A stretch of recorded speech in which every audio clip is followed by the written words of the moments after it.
ខតឈីមសិនចាំមិនភ្លឺពួកលោកអាចដោះស្រាយដោយខ្លួនឯងឲ្យបានតើពួកគេជាបងប្រុសបងស្រីទីហ៊ានមែនទេលោកតាធ្លាប់និយាយថាពួកគេជាមនុស្សល្អពួកគេមិនអីទេមែនទេ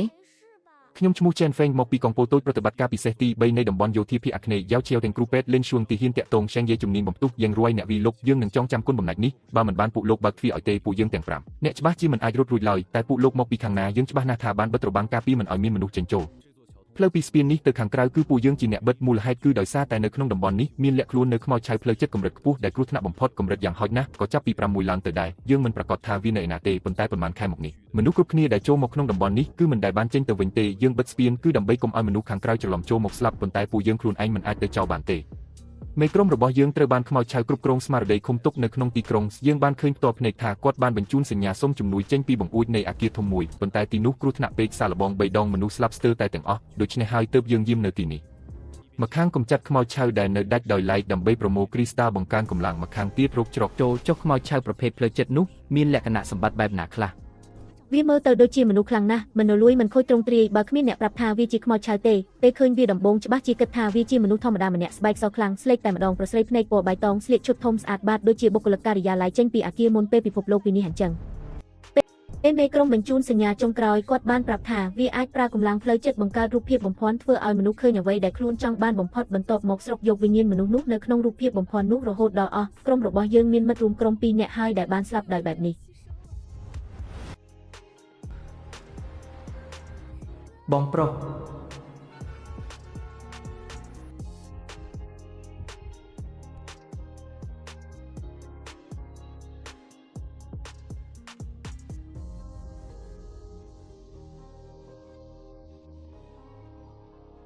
ួកយើងនឹងទៅទីក្រុង S ដើម្បីស្វែងរកប្រភពចម្លងមេរោគ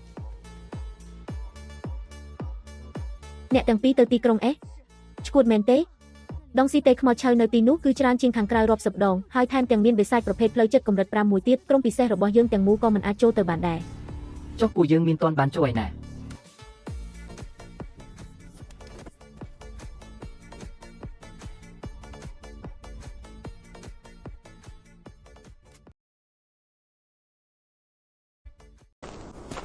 ប្រសិនបើពួកលោកចង់ទៅទីក្រុងអេសយើងមានព័ត៌មានមួយចំនួនដែលអាចជួយពួកលោកបានខ្មោចឆៅផ្លូវចិត្តនោះមិនមែនវាប្រហារដោយគ្មានរើសមុខនោះទេវាប្រហារតែមនុស្សដែលបង្កការគំរាមដល់វាប៉ុណ្ណោះវាទំនងជាមានសមត្ថភាពអាចស្វែងរកបុគ្គលដែលមានថាមពលផ្លូវចិត្តខ្លាំងឬសមត្ថភាពប្រយុទ្ធលេចធ្លោប្រសិនបើសមត្ថភាពលោកខ្លាំងវាងរកលោកមុនគេប្រហែលនេះគឺជាចំណុចខ្សោយព្រោះវាមានអំនួតខ្លាំងណាស់ឲ្យអ្នករបួសចូលមកសម្រាប់យើងនឹងចេញដំណើរនៅពេលថ្ងៃរះនាំបងប្អូនរបួសរបស់ពួកលោកចូលមកនៅខាងក្រៅខ្យល់ខ្លាំង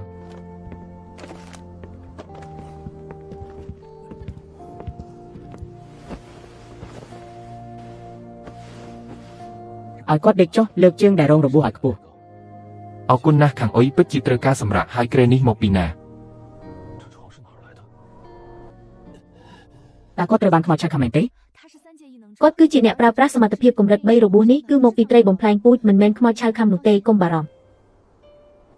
ខ្ញុំបានកត់សម្គាល់ឃើញក្នុងអំឡុងពេលរងរបួសឈាមមានពណ៌ក្រហមស្រស់មិនមែនពណ៌ខ្មៅទេមនុស្សធម្មតាអាចនឹងផ្លាស់ប្ដូរដោយសារមេរោគប៉ុន្តែអ្នកមានសមត្ថភាពពិសេសជាទូទៅមិនអីទេនៅក្នុងប្រឡំលោកលេរលត់ពលទីហ៊ានឡុងគូស្ថិតក្នុងចំណោមក្រុមដែលរងគ្រោះខ្លាំងបំផុតនៅដើមដំបូងនៃថ្ងៃអវសានពិភពលោកពួកគេបានបិទផ្លូវជំនះដោយប្រើរាងកាយនិងគ្រាប់កាំភ្លើងរបស់ពួកគេដើម្បីទិញពេលវេលាសម្រាប់ជនស៊ីវិលអ្នករាល់គ្នាជំនះចេញការពីស្ត្រីនិងកុមារនៅកណ្ដាលលឿនឡើងរត់ទៅ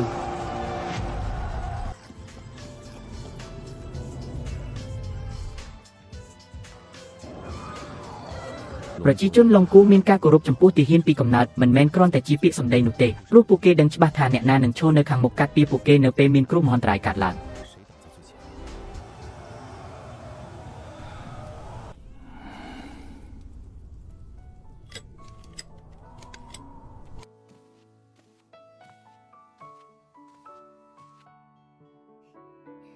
តើមានរឿងអីក្មេងតូចខ្ញុំឈ្មោះសិទ្ធានបងស្រីហត់នឿយណាស់ក្នុងការរងរបួសឲ្យលោកពូនេះសម្រាប់បងស្រីញ៉ាំខ្ញុំបានរងរបួសឲ្យមនុស្សរាប់មិនអស់ក្នុងថ្ងៃពេលអវសានពិភពលោកប៉ុន្តែនេះជាលើកទី1ហើយដែលមានក្មេងតូចម្នាក់បានផ្ដល់អាហារឲ្យគ្រាន់តែដោយសារតែខ្ញុំខំប្រឹងធ្វើការសិទ្ធានមកនេះបងស្រីនឹងបង្រៀនឯងនៅអ្វីដែលលយបង្វើវាបែបនេះវានឹងចាំងពន្លឺមនុស្សនៅខាងទៀតអាចមើលឃើញឯងប៉ុន្តែខ្មោចឆៅនឹងមិនឃើញទេឯងក៏ត្រូវរៀនដែរ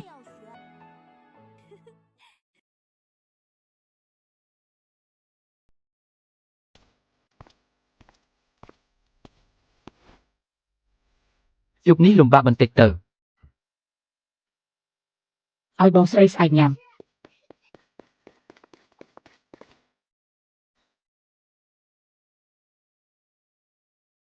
Ta dương lui vô kia từ bàn tế.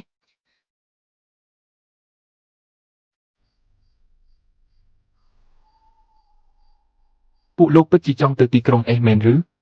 មានតែលោកពីរនាក់និងក្មេងម្នាក់ Mình men pi nẹ tê cứ pi nẹ còn là.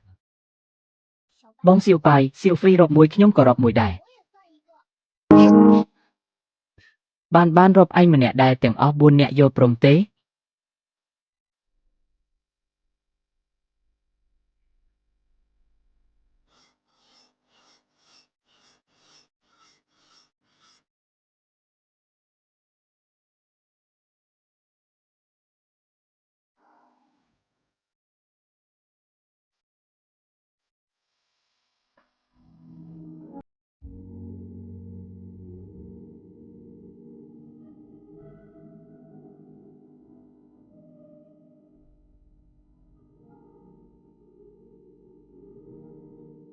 ហើយដើម្បីបានជាមានអារម្មណ៍ដូចជាគ្រួសារដែលមានសមាជិក3នាក់អញ្ចឹងពិតមែនហើយខ្ញុំក៏គិតអញ្ចឹងដែរ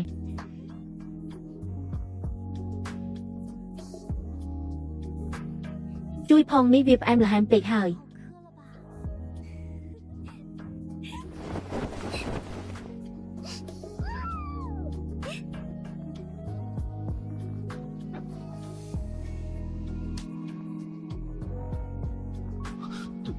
Xong tốt nhóm mình bán tăng chất tệ.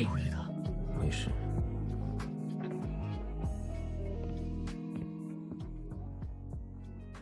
ផ្លូវតូចនេះមានសុវត្ថិភាពជាងបើលោករកឃើញប្រធានក្រុមមុនសូមប្រាប់គាត់ថាពួកយើងកំពុងរងចាំនៅខាងក្រៅ Và thiên công lục miên rụp riêng dạng mạch. ប្រធានក្រុមរបស់យើងឈ្មោះ Land and នាងគឺជាស្រីស្អាតសក់ខ្លីស្លៀកពាក់ខ្មៅទាំងអស់ខោខ្មៅស្បែកជើងខ្មៅកម្ពស់ប្រហែលប៉ុណ្ណេះរត់លឿនជាងអ្នកណាទាំងអស់នៅលើក្នុងដៃឆ្វេងរបស់នាងមានស្លាកស្នាមមួយដែលបណ្ដាលមកពីក្របបែកដៃការពីពេលការពីប្រជាជនស៊ីវិលនាងចេះប្រើកាំបិតខ្លីនិងកាំភ្លើង Và thiên côngរបស់អ្នកគឺជាមនុស្សស្រី Subscribe សម្រាប់ភាពបន្ត